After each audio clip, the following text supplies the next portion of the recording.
Railway ఛార్జీలను పెంచుతూ ticket బుకింగ్లో కొత్త నిబంధనలు జోడిస్తూ కేంద్రం ఉత్తర్వులు జారీ చేసింది.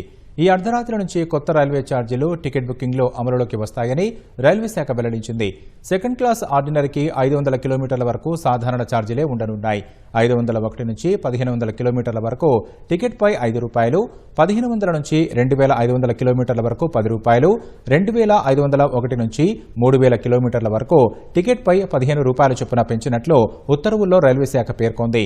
Ordinary sleeper class, first class ordinary టికెట్లపై కిలోమీటర్కు 60 పైసా చొప్పున పెంచింది.